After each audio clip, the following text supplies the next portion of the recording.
മാവൂരിന്റെ വികസന കാഴ്ചപ്പാടിൽ അഭിപ്രായം രേഖപ്പെടുത്താൻ കേരള പ്രവാസി അസോസിയേഷൻ മാവൂർ പഞ്ചായത്ത് കമ്മിറ്റിയുടെ നേതൃത്വത്തിൽ മാവൂർ ബസ് സ്റ്റാൻഡിൽ നിർദ്ദേശപ്പെട്ടി സ്ഥാപിച്ചു. വ്യാപാരി വ്യവസായി ഏകോപന സമിതി സംസ്ഥാന കമ്മിറ്റി അംഗം നാസിർ മാവൂരാൻ ഉദ്ഘാടന കർമ്മം നിർവഹിച്ചു. പ്രയാസങ്ങൾ മനസ്സിലാക്കുക എന്ന കാര്യത്തിൽ മുൻതൂക്കം കൊടുക്കുക എന്നുള്ളത് വലിയ വിശേഷപ്പെട്ട കാര്യം തന്നെയാണ്. പലർക്കും പല പറയാനുണ്ടാവും. ഞാൻ പോലും എൻ്റെതായ അഭിപ്രായം ഇപ്പോൾ ലെറ്റർ പേഡിൽ എഴുതി പോക്കറ്റിൽ വെച്ചാണ് ഇവിടെ വന്നിട്ടുള്ളത്. അതിവിടെ രേഖപ്പെടുത്തുന്നതോടൊപ്പം തന്നെ ഞാനത് ഈ ബോക്സിൽ നിക്ഷേപിക്കുന്നുണ്ട്. ജനങ്ങളിലേക്ക് ഇറങ്ങി വരിക, ജനഹൃദയങ്ങളിലേക്ക് വരിക എന്ന് തന്നെയാണ് അടിസ്ഥാനപരമായി ഒരു ജനങ്ങളിൽ നിന്നുള്ള തെരഞ്ഞെടുപ്പിന് അല്ലെങ്കിൽ ജനങ്ങളിലുള്ള വിധി നിർണയം ആവശ്യപ്പെടുന്ന ഒരു രാഷ്ട്രീയ പാർട്ടിയുടെ പൊതു സ്വഭാവം എന്ന കാര്യത്തിൽ തർക്കമില്ല. വളർന്നു വരുന്ന യുവതലമുറക്ക് യാതൊരുവിധ ഉപകാരവുമില്ലാത്ത രീതിയിലുള്ള ഒരു രാഷ്ട്രീയ ശൈലി ഇവിടെ നടന്നുകൊണ്ടിരിക്കുന്നുണ്ട്.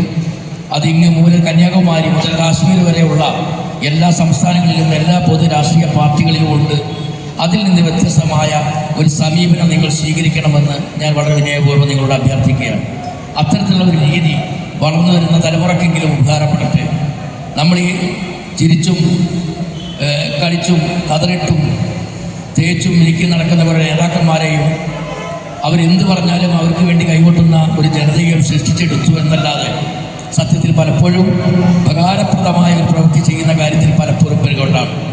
ഉദാഹരണത്തിന് നാടിൻ്റെ വികസനവുമായി ബന്ധപ്പെട്ടൊരു ചർച്ച വരുമ്പോൾ ഏത് രാഷ്ട്രീയ പാർട്ടിയാണോ ഭരിച്ചുകൊണ്ടിരിക്കുന്നത് അത് ഒരു പാർട്ടിയാണെങ്കിൽ തൊട്ടപ്പുറത്തുള്ള 9 പാർട്ടി ആ വികസനത്തിന് എതിരെ നിൽക്കുന്നത് കാണാം.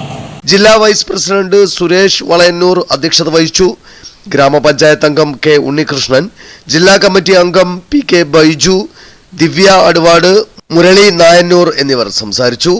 പഞ്ചായത്ത് സെക്രട്ടറി സുധീഷ് മുല്ലപ്പള്ളി സ്വാഗതം പറഞ്ഞു. National council secretary Jerry Raju, Vishnu എന്നിവർ പരിപാടിക്ക് നേതൃത്വം നൽകി.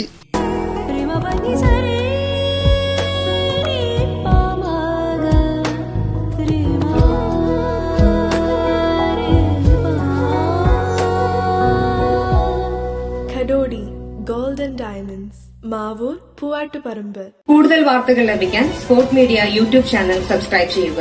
വാട്സാപ്പിൽ ലഭിക്കാൻ സ്പോർട് മീഡിയ ഗ്രൂപ്പിൽ ജോയിൻ ചെയ്യുക.